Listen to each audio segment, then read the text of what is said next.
중심으로 해서 그를 기억하리라 라는 말씀의 제목으로 이방 우리가 큰 은혜 받기를 소망합니다. 정말 예수님 말씀하신 것처럼 이 여인이 행했던 이 일은 정말 복음서에 다 기록되어서 정말 얼마나 놀라운 이 여인의 섬김이 얼마나 대단한지 우리에게 기억하게 해줍니다.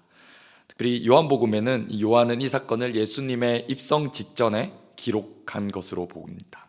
근데 마태와 마가는 이 사건 순서를 마지막 만찬 직전에 배열하고 있다는 겁니다. 그러니까 요한은 정확하게 시간 순으로 가고 있는데 반해서 마태와 마가는 이것을 좀 의미적으로 다시 재편집했다라는 것입니다. 특별히 이 마태는 이 아름다운 사건을 예수님을 제거하려는 음모를 다루고 있는 이 앞뒤의 내용 가운데 중간에 샌드위치처럼 집어넣어서 사실은 이것이 얼마나 더 아름답고 귀한가를 돋보이게 한다는 것입니다. 그래서 이 본문은 자세히 살펴보면 주인공인 마리아의 헌신과 대조적으로 보이는 이 종교 지도자들과 또 제자 가롯 유다의 그 악한 모습, 그 가운데 아직도 무지한 이 예수님의 제자들의 모습을 보여주고 있습니다. 자, 말씀을 더 우리가 집중해서 보기를 원합니다. 6절을 보면 예수님은 베다니 나병 환자 시몬의 집에 계셨습니다. 왜 예수님은 이 베다니 나병 환자 시몬의 집에 계셨을까? 우리가 상식적으로 생각해 본다면 문둥병은 예수님께서 율법에서 부정하다고 여겼던 질병입니다. 그래서 사람들로부터 격리를 요구하는 질병입니다. 그런데 지금 예수님께서는 이 베다니 나병 환자 시몬의 집에 거하고 계시다라고 성경은 증언하고 있습니다.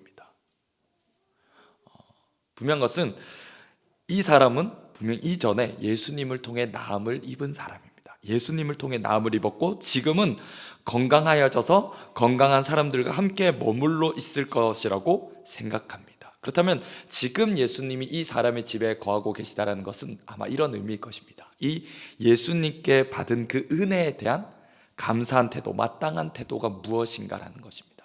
예수님께 그 놀라운 은혜를 받았습니다. 건강이 회복되었습니다. 온전하게 낫게 되었습니다. 관계가 회복된 것입니다. 그렇다면 그가 보여야 할 마땅한 그 은혜 받음에 대한 태도가 무엇이냐라는 것입니다. 당 예수님을 맞아들이고 집에 함께 거하게 되는 것이겠죠. 특별히 이 집 주인의 이름을 나병 환자 시몬이라고 불렀다는 것입니다. 당시에 시몬이라는 이름은 흔한 이름이었습니다. 그래서 사람들은 이 사람이 분명히 나았음에도 불구하고 이 사람의 이름을, 특징을 기억하기 위해서 나병 환자 시몬이라고 불렀다는 것입니다. 그리고 동일한 사건을 다루고 있는 요한복음 12장을 근거로 보면 이 시몬의 집은 나사로가 있는 곳이라고도 표현해서 아마도 이 나병 환자 시몬은 나사로와도 밀접한 관계가 있는 인물임이 분명합니다. 그럼 여기서 한 가지 더 드는 질문이, 그럼 이 여인은 누군가라는 겁니다.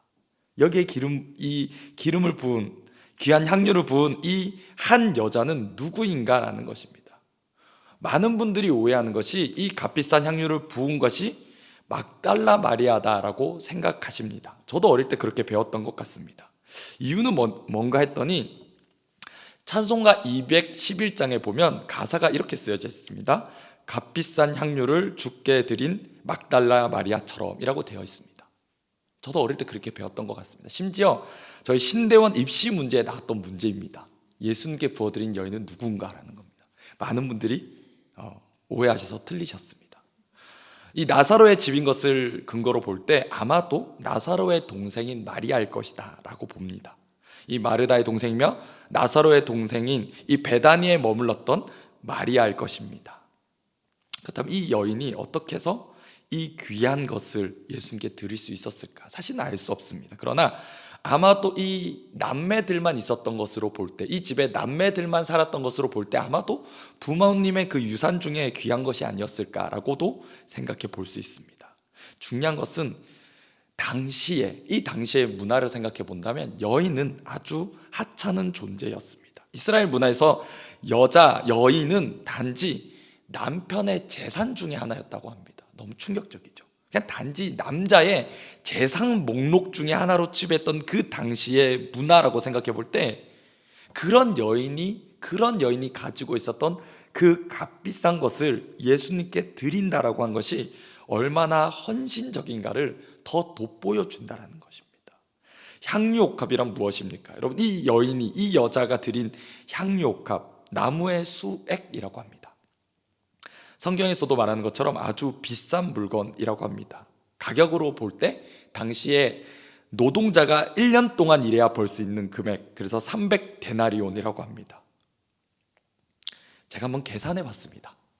그냥 오늘날 시가로 얼마쯤 될까? 그냥 대략 하루에 10만 원을 벌었다고 생각했을 때 한 달에 21일을 해서 1년이면 대략 2,400만 원이 됩니다. 근데 이 향유옥합에 들었던 액은 성경 원문을 보면 한 리트라라고 하는데, 이것을 무게로 달아보면 327g 정도라고 합니다. 1g당 73,000원입니다. 1g은 1cc인데요. 이 향유의 특징 중에 하나는 뭐냐면 이게 아주 잘 날아간다라는 휘발성이 있다고 합니다. 그래서 이 향유는 아주 단단한 병에, 특별히 석고로 만들어진 그 병에 밀랍으로 동봉하여서 꼭 새어나가지 않도록 그렇게 애지중지한 귀한 것이라고 했답니다. 당시에 무역이 어렵기 때문에 이것은 외국에서 들여와야 되는 아주 고가의 물품이었습니다. 그것을 지금 예수님께 부어드렸다라는 겁니다. 네, 아까 제가 말씀드린 것처럼 그 1cc가 7만 원이 넘는, 벌써 오늘날은 더 귀한 게 있다고 생각하기 때문에 우리가 놀라지 않는지도 모르지만 저는 그래서 참 귀한 거라고 생각했거든요. 아주 귀한 것을 예수님께 드렸습니다. 그런데 묵상하는데, 사실은 이 자리에 앉아서 묵상하는데 주님께서 주시는 질문이 그거였습니다. 야, 너에게도 더 비싼 게 있다라는 겁니다. 하나님, 뭐가 비싼데요? 했더니 네 생명, 내가 너한테 준 그 시간. 여러분, 지금도 시간은 흘러가고 있습니다. 우리가 잡을 수 없는 흘러가는 시간입니다. 아마 이 향유만큼 귀한 게 내 인생에 있다고 한다면 아마 시간일 것입니다. 그렇지 않습니까? 어른들이 말씀하시잖아요. 늘 시간이 참 빠르게 흘러간다고. 오늘 하루 어떻게 지내셨나요? 오늘 하루 무엇을 하며 지내셨습니까? 주님께서 사실 우리에게 허락하신, 주님께 드릴 수 있는 가장 귀한 것이라고 한다면 우리 시간이요, 그 시간 안에 우리의 생명인 줄 믿습니다. 분명히 주님께 드린 우리의 시간은 결코 아깝지 않은 줄 믿습니다. 이 여인이 예수님께 머리서부터 부었습니다. 머리서부터 그 온몸을 타고 올라서 발까지 흘러내려갔습니다. 이 여인의 행동의 의미가 무엇일까요? 여러분, 왜 그렇게 했을까요? 그렇게 귀한 것이라면, 그렇게 애지중지할 만한 것이고, 그것이 부모님께로부터 받은 재산이요 유산이라면 어떻게 그렇게 드릴 수 있을까라는 질문이 듭니다. 여러분, 이유가 무엇일까요? 어떻게 해서 예수님께 그렇게 드릴 수 있을까요? 아마 이것이겠죠. 예수님께서 더 큰 것을 베풀어 주셨기 때문일 것입니다. 예수님께서 내 인생에 베푸신 은혜가 더 크고 놀랐기 때문에 드릴 수 있는 것입니다. 어쩌면 예수님께 대한 내 삶을 드리는 헌신의 의미입니다. 예수님의 제자로서 정말 예수님이 나의 전부이십니다. 나의 모든 것 되십니다. 드려지는 게 아무리 귀하다고 할지라도 이것보다 주님이 더 귀하십니다라는 그 고백이 담긴 모습 아니겠습니까? 그러하기에 지금 이 제자들의 모습과 너무나 대조적인 모습이다라는 거예요. 여러분 보십시오.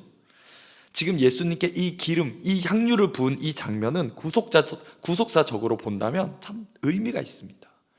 예수님은 이 땅 가운데 왕으로 오셨습니다. 마태복음은 그것을 증언합니다. 예수님은 왕으로 이 땅에 오셨다고 말합니다. 그런데 그 왕이 마땅히 있어야 될 예루살렘 성에 들어가지 않으셨습니다. 예루살렘 성에 머물지 않으셨습니다. 다윗의 자손으로 오셨음에도 불구하고 예수님은 지금 그곳 성전 밖에 계십니다. 그리고 지극히 평범한 한 장소, 여러분, 왕이 머물러서는 안 될 만한 장소, 지극히 평범한 장소, 그리고 왕이나 제사장이 기름 부음 받을 때 그 화려하거나 장관을 이루는 모습이 아니라 아주 초라한 집에서, 그것도 식탁의 교제 가운데 있는 그 상황 가운데 기름 부으심을 받고 있다는 이 모습,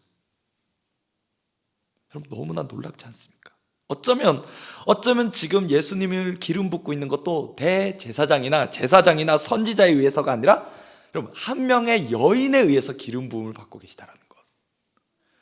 여러분 이게 또 그나마 환대받고 있는 것도 아니에요. 지금 환영받고 있는 것도 아니고 오히려 비난받고 있다는 이 상황이 얼마나 역설적입니까? 지금 왕으로 오셨음에도 불구하고 왕으로 여기지 않은 이들, 분명히 예언의 성취로 왕으로 이 땅에 구원을 위하여 오셨음에도 불구하고 사람들은 메시아에 대해서 기름 부은 자라고 생각했는데 왜곡했다라는 거죠. 단지 정치적인 메시아로 우리를 이 로마의 압제로부터 해방시켜줄 그런 능력 있는 메시아로 이 땅에 오셨을 거라고 그들은 왜곡했다라는 겁니다. 근데 누가 알아본 겁니까? 한 여인, 아무도 알아주지 않는 그 여인이 그것을 알게 되었다는 거죠. 그래서 참 돋보이는 것 같습니다. 여인이 그렇게 자신이 귀한 것을 깨뜨렸습니다. 자신의 그 귀한 것을 하나님께, 예수님께 쏟아 부었습니다. 그런데 그 모습을 똑같은 상황 가운데 바라보고 있는 제자들이 어떤 반응을 보였느냐라는 거죠. 그럼 제자들이 무슨 반응을 보입니까? 분노했습니다. 여러분 보십시오. 지금 성경 기자가 말하는 것은 제자들을 복수형이라고 말하고 있어요. 복수입니다. 마가복음에는요 어떤 사람들이라고 말했고, 요한복음에서는 가롯 유다라고 말했는데, 마태복음에서는 특별히 제자들 전체를 강조하고 있는 겁니다. 그러니까 한 여인데 제자들 전체라는 거예요. 한 여인은 예수님께 대한 그 귀한 가치를 발견한 겁니다. 예수님께서 베푸신 은혜의 그 가치가 얼마나 놀라운지 내 모든 걸 들여도 아깝지 않은 분이라고 고백하고 있는데, 예수님을 지금 3년 반 동안 따라다닌 이 제자들은 그게 아깝다는 거예요. 그게 헛되다라는 거예요. 그게 쓸모없다라고 말하고 있는 겁니다. 지금 마리아가 예수님의 머리에 향유를 붓고 있는데, 지금 예수님이 순환당하실 것을 말씀하고 계셨음에도 불구하고 제자들은 지금 이 말씀에 대해 이해함이 없어요. 깨닫는 바가 없는 거죠. 예수님이 십자가에 죽으시는 게 무슨 의미인지도 모르고 있다는 겁니다. 어쩌면 이들은 그대로 가지고 있었던 그 생각들, 뭡니까? 지금 예수님이 예루살렘에 올라가시니까 이제 입성만 하시면 그 큰 능력으로 로마의 압제로부터 총독과 군병들을 물리치시고 우리가 그 고대하는 바, 이 이스라엘 나라의 회복, 우리 잘 먹고 잘 살게 되는 것, 우리 이 땅에서 떵떵거리며 살게 되는 것, 그것을 꿈꿨는지도 모릅니다. 바로 이게 제자들의 영적인 무지함이라는 겁니다. 몰랐다는 거예요. 예수님을 따라다니고 있는데 마치 이 여인이 하는 이 귀한 섬김과 행동이 그냥 감투싸움한 것처럼 보였다는 겁니다. 남대없이 나타난 이 여인이 그냥 그 큰 선물을 드니까 주님께로부터 칭찬받고 기쁘시게 하니까 마치 정치적인 경쟁자로 여겨서 저 여인의 행동은 잘못되었다라고 정죄하고 있다는 겁니다. 여러분, 제자들이 분이 여겼대요. 근데 이 분이 여겼다는 게 마태복음 안에서만 봐도 어떻게 쓰는지 아십니까? 제자들이 이전에 야고보와 요한이 최고의 위치를 차지하려고 했을 때 분하게 여겼어요. 그리고 21장 15절에 유대 종교 지도자들이 예수님을 환영하는 그 아이들의 모습을 보면서 분이 여겼다고 말합니다. 그들이 그 아이들의 찬양하는 모습을 보면서 자신에게 찬양하지 않고 예수님께 호산나 다윗의 자손이여 찬양하는 걸 보면서 분하게 여겼던 그 마음과 똑같은 마음이라는 겁니다. 뭡니까? 그걸 나한테 해야 되는데, 그 섬김을 나한테 해야 되는데, 우리한테 해야 되는데 라고 느꼈던 그 마음이다라는 겁니다. 그 모습을 보면서 지금 격분했다라는 겁니다. 다시 말하면 지금 유대 종교 지도자들과 이 제자들이 가진 마음이 다를 바 없다라는 거예요. 분명히 예수님 따라다녔거든요. 분명히 예수님께 배웠어요. 그런데 아직 마음의 태도가 달라지지 않은 거죠. 여전히 세속적입니다. 여전히 물질적입니다. 여전히 자기 중심적입니다. 예수님을 따라다니고 있으면서도 불구하고 마음은 안 따라다니는 거예요. 그런데 한 여인만은 예수님의 죽으심의 의미를 알았다는 거죠. 여러분, 놀라운 건 뭐냐면 마태복음 2장에 보면 동방박사가 예수님께 선물을 합니다. 그 중에 하나가 우리가 알고 있는 것처럼 몰약이라는 게 있습니다. 근데 그 몰약이라는 단어와 똑같은 단어가 오늘 쓰여진 이 향유라는 단어입니다. 똑같은 거예요. 다시 말하면 마태복음 전체에서는 지금 처음부터 끝까지 예수님의 오심과 죽으심이 어떠한 의미인지를 계속적으로 우리에게 말해주고 싶은 겁니다. 예수님의 오심이 왕으로 오셨음에도 불구하고 뭐냐? 섬기러 오셨다. 너 이해 안 되지? 너무나 역설적이지 않냐?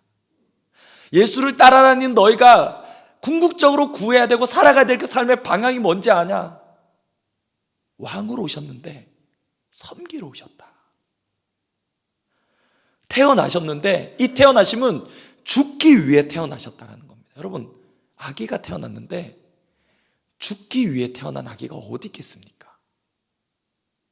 살려고 하지, 살아남으려고 하지, 죽으려고 태어난 아기가 어디 있고 죽으려고 태어나게 만드신 분이 어떻게 그럴 수 있습니까? 여러분, 그게 이해 안 되는 하나님의 사랑입니다. 그게 하나님의 구원입니다. 예수님은 이제 죽으시러 가시는 길입니다. 여러분, 보십시오. 한편에는 증오와 배반이 있습니다. 여전히 자기 세력, 여전히 자기 중심적인 이 유대 종교 지도자들과 그 제자들과 배반하게 될 가룟 유다의 일이 있습니다. 근데 한편으로는 정말 내 모든 것들로도 아깝지 않은 예수님이라고 고백하는 그 순결한 사랑이 있다는 겁니다. 그걸 보여주고 있는 거죠. 그 대조를 보여주고 있는 거죠. 그러면서 제자들의 무지함과 그걸 아시는 예수님의 아심을 대조하고 있습니다. 예수님이 아신대요. 예수님은 지금 제자들이 화내고 있는 그 외부적인 사실도 알고 계시고 뿐만 아니라 이들의 그 영적인 무지함도 알고 계십니다. 이들 마음 안에 있는 그 강박함을 아시는 거죠. 여전히 바뀌지 않는 그 마음 아세요. 그러면서 이들 안에 여전히 버리지 못하고 있는 그 물질에 대한 탐욕, 그 마음도 알고 계시다는 의미입니다. 예수님은 알고 계셨어요. 그래서 제자들이 던졌던 그 같은 질문을 제자들에게 하고 계십니다. 제자들이 이렇게 질문했어요. 여자여, 어찌해서 이것을 허비하느냐라고 묻습니다. 어찌하여라고 묻습니다. 왜 그렇게 했냐? 근데 예수님은 그 제자들을 던졌던 그 질문과 똑같은 질문으로 제자들을 향해 질문하고 계십니다. 너희는 어찌해서 너희의 어리석음으로 이 여자를 괴롭게 하느냐? 왜 괴롭히느냐? 라고 물으신다는 겁니다. 너희는 허비한다라고 했냐? 허비한다라고 했냐? 너희는 왜 이 여인의 예비하는 모습을 보지 못하느냐? 그 같이 하고 있는 건 동일한데 너희는 허비하고 있다라고 했지만 이 여인은 예비하고 있다는 그 단어를 대조를 통해서 너희가 왜 그렇게 못 깨닫고 있느냐? 안 보이느냐라는 거예요. 너무나 큰 대조를 이루고 있죠. 그럼 제자들의 가치가 뭐냐고요? 여전히 물질적이고 여전히 세속적이고 여전히 세상적이라는 겁니다. 이들은 이들의 눈에 보이는 그 가치대로 일말의 생산적인 하나도 남김이 없는 그 기대할 수 없는 왜 완전한 낭비를 하냐라는 거예요. 왜 무용하게 쓸모없이 소모해 버리냐라는 겁니다. 그 결과가 뭡니까? 자기 만용, 독단, 독설, 자기 이익, 이웃과의 관계에서의 파괴입니다. 그런데 놀라운 건 그들을 향해, 그 제자들을 향해 예수님이 하신 놀라운 말씀입니다. 11절 말씀인데요, 11절 말씀 한번 읽어보시겠습니다. 시작. 가난한 자들은 항상 너희와 함께 있거니와 나는 항상 함께 있지 아니하리라. 물론 이 당시에 유월절에 예루살렘을 찾는 순례자들 중에 가난한 자들에게 자선을 베푸는 것이 흔한 관행이었다고 합니다. 당시의 풍속이었다고 합니다. 가난한 자를 그렇게 구제하고 돕는 일이 늘 있었습니다. 근데 예수님은 더 깊은 의미를 하시는 거죠. 너희가 그런 문화를 가지고 있다, 너희가 그런 생각들을 가지고 있다, 그러나 나는 이제 얼마 지나지 않으면 십자가에 달려 죽을 거다. 나는 죽게 될 거고 너희와 육신적으로는 항상 함께 있지 않게 될 거다. 그런데 여전히 이 땅은 죄로 인하여 깨어지고 그렇게 파괴되어 있어서 여전히 사람들은, 이 땅을 살아가는 너희 제자들은 육신의 가난함으로, 영적인 가난함으로 살아갈 수밖에 없을 거다. 그런데 너희가 이 십자가 사건을 통해 그렇게 온전히 내어준 나를 알게 되게 되면, 그 부활한 나를 만나게 되면 이제 너희가 나로 인하 예수 그리스도를 통해 너희가 부유하게 될 것이다. 그런데 여전히 세상은 여전히 그렇게 가난한 가운데 살 것이다. 너희가 해야 될 일이 뭐겠느냐라는 거예요. 너희가 진짜 해야 될 일이 무엇이겠느냐? 뭘로 세상을 너희가 부유하게 할래? 라는 거예요. 복음 아니겠습니까? 여러분, 고린도후서 8장 9절에 이런 말씀이 있습니다. 우리 주 예수 그리스도의 은혜를 너희가 알거니와 부유하신 이로써, 여러분, 부유하신 이로써 너희를 위하여 가난하게 되심은, 보십시오, 부유하신인데 우리를 위해 가난하게 되셨대요. 그의 가난하게 되심으로 말미암아 너희를 부유하게 하려 하시면, 여러분, 이게 무엇일까요? 놀라운 것은 복음의 역설적인 것 아닐까요? 이 땅은 가난하게 살아갈 수밖에 없는, 지금 제자들이 발딛고 살아가는 이 현실도 그렇게 될 수밖에 없지만, 그러나 부유하신 이로서 너희를 위하여 그렇게 주님이 가난하게 되신 그 십자가를 통하여 너희는 이제 부유하게 될 것이다. 너희로 세상이 어떻게 해야 되겠느냐? 어떻게 달라져야 되겠느냐라는 거예요. 여러분, 예수님은 지금 예루살렘에 거하지 않으십니다. 우리는 예루살렘을 흠모하는지도 몰라요. 예루살렘은 그 이름 뜻대로 평화의 도시입니다. 하나님의 임재가 있고 평안이 있고 평강이 넘치는 그 평화의 도시를 꿈꿉니다. 그러나 현실은 여러분 베다니 같아요. 뭐냐고요? 베다니는 베트아니아니라고 말합니다. 베트아니야. 그럼 무슨 뜻이냐면, 이 예수님이 머무셨던 베다니는 가난한 자의 집이란 뜻입니다. 덜 익은 무화과 나무의 집이래요. 말하면 결핍이 있고 부족이 있고 가난이 있고 그런 성숙함과 성장함이 없고 덜 익은 것밖에 없는데, 그럼 예수님은 여기 머무셨다는 거예요. 여기 거하셨다는 거예요. 여기서 높임을 받으셨다는 거고, 여기서 기름을 부음을 받으셨다는 겁니다. 무엇을 말해줍니까?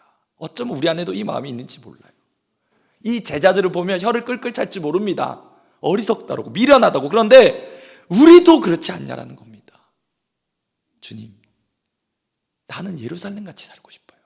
늘 평강이 있고 평화가 있고 늘 풍족함만 있었으면 좋겠어요. 그런데 내 현실은 베다니 같아요. 늘 부족해요. 늘 결핍이고 늘 덜 익은 것밖에 없어서 깨어지는 것밖에 없어요. 그런데 주님이 말씀하세요. 내가 널 위하여 가난하게 되고 넌 나를 통해 부유한 자가 되었다. 그래서 너 나를 어떻게 따를래? 하나님 나라를 추구하는 너는 어떻게 살아갈래? 라고 물으신다는 겁니다. 여러분, 우리가 주님께 드릴 삶이 무엇이겠습니까? 부족하지만 우리의 손에 잡을 수 없는 그 시간들이 흘러갈 때마다 우린 주님께 무엇을 올려드리겠습니까? 이 밤에 우리의 고백이 이러했으면 좋겠습니다. 우리 주님께라면 아깝지 않습니다. 우리 주님께라면 아깝지 않은 우리 삶이 되기를 소망합니다. 무엇을 드려도, 얼만큼 드려도 아깝지 않은 예수. 이유가 무엇입니까? 주님이 먼저 우리에게 그렇게 주셨기 때문입니다. 이해할 수 없는, 죽기 위하여 생명을 보내주신 그 사랑, 내가 다 이해할 수 없는 그 사랑, 나를 위해 그렇게 십자가 지시면서도 기꺼이 지셨던 주님. 묻습니다. 주님, 저 혼자 죄인으로 있다라도 주님, 나를 위해 그렇게 죽으시겠습니까? 지금 여전히 그렇다고 말씀할 겁니다. 그렇다면 우리가 주님께 드리는 것이 무엇이 아깝겠습니까? 이번 우리가 들은 말씀 기억하면서 함께 이 찬양의 고백으로 주님께 간절하게 고백했으면 좋겠습니다.